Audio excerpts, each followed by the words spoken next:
On ne nous a jamais parlé des accords Avara en cours d'histoire. Et pourtant, c'est bien réel. Cet accord a été signé en 1933 entre le régime nazi de Hitler et les sionistes allemands. Vous allez voir que quand je vais développer, on pourra même dire que cette partie a été volontairement occultée. À cette époque, les juifs allemands vivaient totalement normalement. Je veux dire, ils n'étaient ni militants, ni politisés, mais un très petit groupe très organisé, les sionistes, avaient un objectif clair, quitter l'Europe pour fonder un État juif en Palestine. Et là, une chose très étrange se produit. Alors qu'ils multiplient les discours sur la pureté raciale et le danger des juifs, ils signent un accord économique et logistique avec les sionistes. Ce pacte s'appelle Avara, qui veut dire transfert. En résumé, les juifs riches vendent leurs biens en Allemagne, l'argent est transformé en marchandises allemandes envoyées en Palestine, et là-bas, les produits seront revendus et les juifs récupéreront l'équivalent de leur argent directement en Palestine. Et résultat, 60 000 juifs sionistes quittent l'Allemagne sans encombre. Et plus de 100 millions de marks sont transférés avec l'aide directe des nazis. Et là, la question fatidique. Pourquoi Hitler aurait-il aidé les sionistes à s'enfuir? Je sais que t'as la réponse. Pourquoi a-t-il sauvé tous les sionistes qui voulaient vivre en Palestine tout en enfermant et en exterminant tous ceux qui voulaient juste aller vivre en Europe? On nous a toujours dit que le H voulait exterminer les J. Mais pourquoi il en a sauvé une partie? Y avait-il un plan commun? Un intérêt partagé? Bref, t'as capté. On se sait, c'est pas un détail juste oublié. C'est un fait qu'on a volontairement effacé des livres d'histoire. Parce que ce fait-là pourrait changer entièrement notre regard sur ce qu'il s'est joué dans les années 30 et sur qui travaillait avec qui. Partage cette vidéo si t'as capté ce qui s'est passé, commente je suis réveillé et n'oublie pas de t'abonner. L'analyse de l'activité hospitalière 2020, qui a fait ça? C'est officiel? Alors oui, c'est l'ATIH, l'Agence technique de l'information sur l'hospitalisation. Elle est chargée de récolter, de compiler toutes les données sur les hospitalisations. Et on s'aperçoit qu'en 2020, seulement 2% des hospitalisations étaient liées au Covid. Alors certes, ce sont des hospitalisations qui durent un petit peu plus longtemps que les autres. 18 jours en moyenne. Mais seulement 2% et 5% en réa. Et qu'est-ce que ça veut dire? Donc on a donné l'impression que les services étaient pleins à craquer de patients Covid, et en fait, ça n'était pas le cas. Donc aujourd'hui, il est temps, maintenant les chiffres le sortent, quand on disait qu'on en faisait trop et qu'on était dans la peur et qu'on était dans l'hystérie, eh ben on avait raison, les chiffres sortent, on a confiné, on a jeté des jeunes dans le suicide, on a fermé des écoles, il y avait peut-être d'autres manières de procéder moins brutales. Voilà, je suis désolée de vous dire que la peur a été disproportionnée. 218 000 patients ont été hospitalisés pour prise en charge de la Covid. Ça représente 2% de l'ensemble des patients hospitalisés au cours de l'année 2020, tout champ hospitalier confondu. Parmi l'ensemble des décès hospitaliers survenus au cours de l'année 2020, 11% ont concerné des patients Covid. Vous me suivez? Sur l'ensemble des décès, 11%. Est-ce que peut-être que... Bon, voilà, c'est tout. Qu'est-ce que vous voulez que je vous dise? Se poser des questions, c'est bien. Ne pas s'en poser, c'est encore mieux.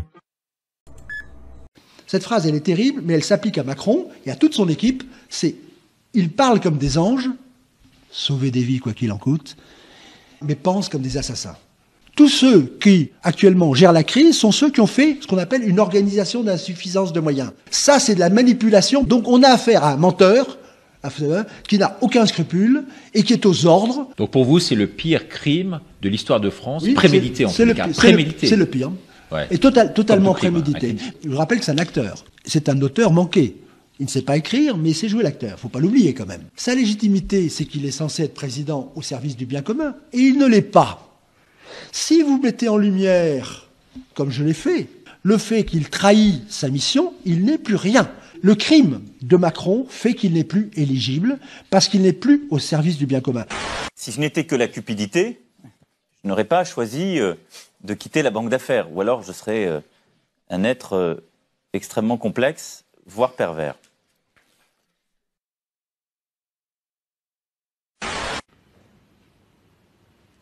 Je crois que notre génération doit savoir que la bête de l'événement est là. Et elle arrive. Deuxième changement, c'est que tous les détenus désormais sont affiliés à la sécurité sociale générale, au régime général de la sécurité sociale. Et troisième changement, c'est que l'État prend une partie de ses soins en charge financièrement.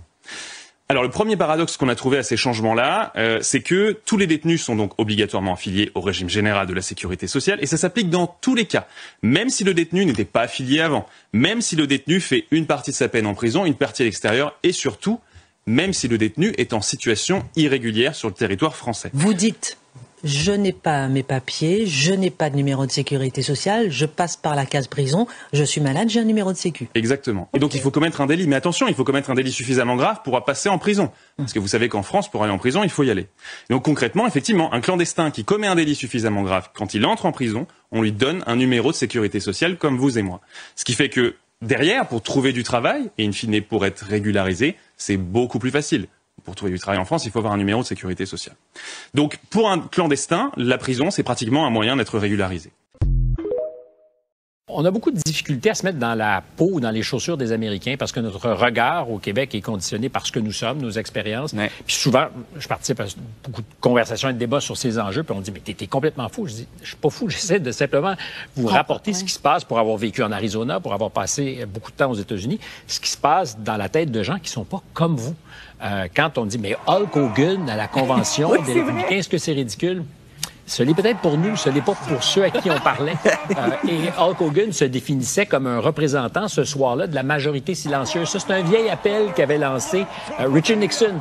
Vous, à la maison, qui avez une raison d'être en pistolet, d'être en tabarnouche, mais qui ne dites rien. C'est exactement ce que faisait Hulk Hogan, personnage populaire s'il en est un, auprès de certains Américains. Mais alors évidemment, il y a un mépris que nous affichons à l'endroit de ces gens en disant, mais on les regarde de haut, mais c'est qui? C'est des tarés, c'est les fameux déplorables, le basket of deplorables de Mme Clinton. You could put half of Trump supporters into what I call the basket of deplorables. Right?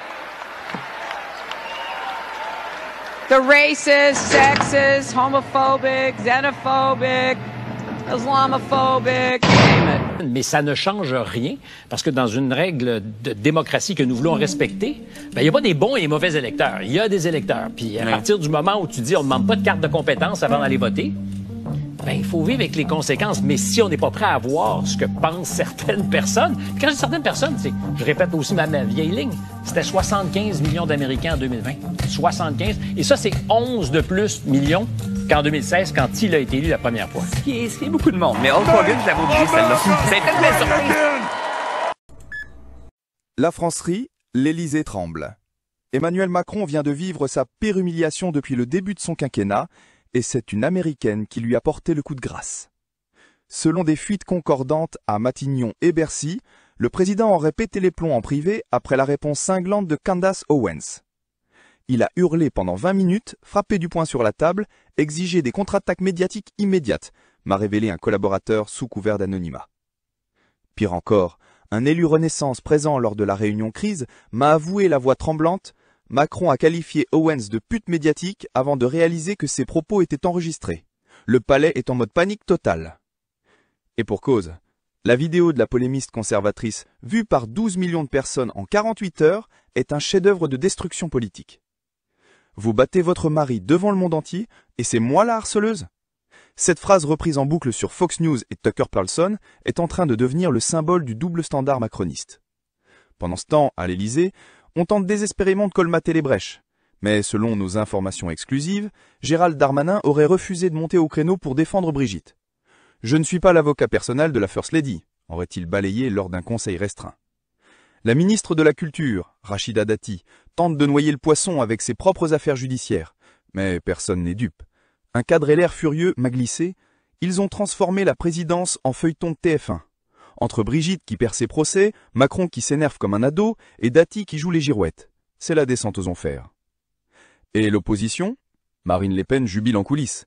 Jordan Bardella prépare une motion de censure symbolique sur la diplomatie du ridicule. Jean-Luc Mélenchon, lui, ricane. Enfin un sujet où Macron et l'extrême droite américaine sont d'accord, la haine des femmes qui parlent trop. Mais le vrai danger est ailleurs. Selon un diplomate en poste à Washington, le département d'État s'interroge sérieusement sur la stabilité mentale de Macron. Les républicains américains menacent de couper les financements à l'OTAN si la France continue à harceler leurs journalistes. Alors posons la question qui brûle les lèvres.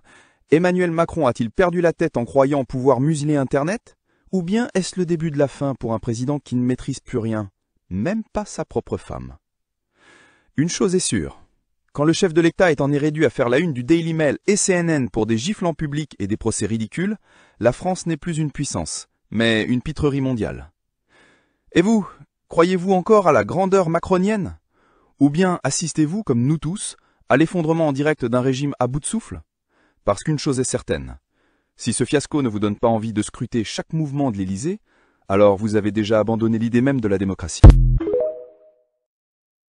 Le gars, là, un discours évangélique, man. On l'a cherché, là. C'est quoi qu'il avait fait de mal, ce gars-là? On l'a-tu trouvé? Ouais. Sont où les citations? On a vu je sais pas comment de textes dans les journaux du Québec. Sont où les citations de Firth qui sont dangereuses? Même Yasmine, elle a mis aucune citation dangereuse du gars. Je peux-tu la lire, la citation dangereuse? J'ai-tu le droit de la lire? Je la veux, là. J'ai pas vu un article de journal au Québec qui en avait une citation dangereuse. Pas un. Travail journalistique, on repassera, là. Les procès d'intention, c'est ça qu'il y a dans vos journaux, là. Ah oui. Ce n'est que des procès d'intention. Il y a aucune citation. Vous faites une job de cul, les journalistes. Une job de merde. Vos torchons sont juste bons pour se torcher le cul avec. C'est pas du journalisme. C'est des procès d'intention. Sortez les citations qu'on puisse se faire notre propre idée. S'il y en a pas, fermez-vous. Ben, ça revient à ce que j'ai dit souvent. Il y a plus de morale que d'analyse dans les journaux. Là, on est dans morale en ce moment. Mais tu sais, votre petite morale, on en a que ciré au final.